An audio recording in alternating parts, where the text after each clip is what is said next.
সাবেক রাষ্ট্রপতি আব্দুল হামিদের পালিয়ে যাওয়া ঘটনার সঙ্গে জড়িতদের বিরুদ্ধে ব্যবস্থা নিতে ব্যর্থ হলে দায়িত্ব থেকে অব্যাহতি নেওয়ার ঘোষণা দিয়েছেন স্বরাষ্ট্র উপদেষ্টা লেফটেন্যান্ট মোহাম্মদ জাহাঙ্গীর আলম চৌধুরী।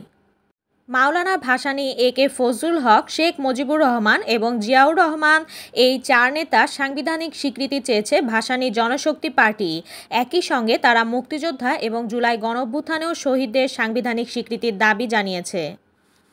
ঠাকুরগাঁওয়ে পুলিশকে মারধরের পর এক আসামিকে ছিনতাই করে নিয়ে গেছে দুর্বৃত্তরা। বুধবার রাতে সদর উপজেলার মাদারগঞ্জ এলাকার আরাজি পাইকপাড়া গ্রামে এই ঘটনা ঘটে বলে নিশ্চিত করেছে পুলিশ। এ সময় 4 পুলিশ সদস্য আহত হয়েছেন।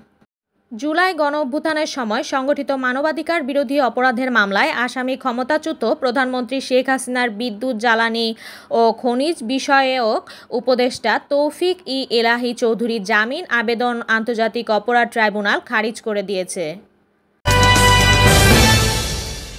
সীমান্তে ভারত-পাকিস্তানের মধ্যে পাল্টা হামলা অব্যাহত রয়েছে। এরই মধ্যে পাকিস্তান দাবি করেছে ভারত ইসরায়েলের তৈরি ড্রোন দিয়ে হামলা চালাচ্ছে।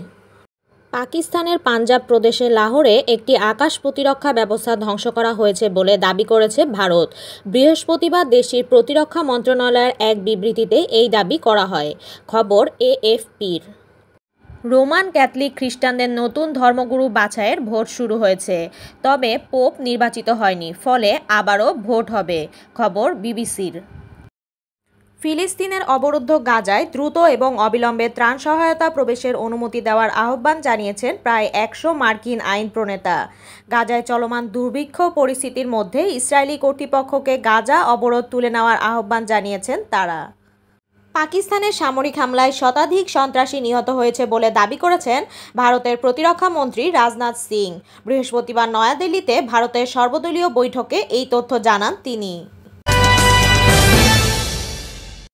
ভারত-পাকিস্তান সংঘাতে এমনিতেই পিএসএল খেলতে পাকিস্তানে যাওয়া বিদেশি ক্রিকেটাররা শঙ্কিত।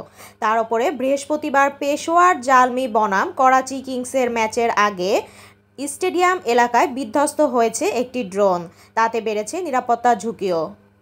তাই পিএসএলের মাঝপথেই ফিরে আসতে চান রিশাদ ও নাহিদ। ভারত-পাকিস্তান সংঘাতের প্রভাব পড়েছে আইপিএলেও। ধর্মশালার বিমানবন্দর বন্ধ হওয়ায় অনিশ্চয়তা তৈরি হয়েছিল পাঞ্জাব কিংস বনাম মুম্বাই ইন্ডিয়ান্সদের মধ্যকার খেলা নিয়ে। পরিস্থিতি বিবেচনায় তাই পরিবর্তন করা হয়েছে ম্যাচের ভেন্যু। আপনারা এতক্ষণ শুনছিলেন আজকের শীর্ষ সংবাদ। উপস্থাপনায় ছিলাম আমি সুমাইয়া তাসনিম।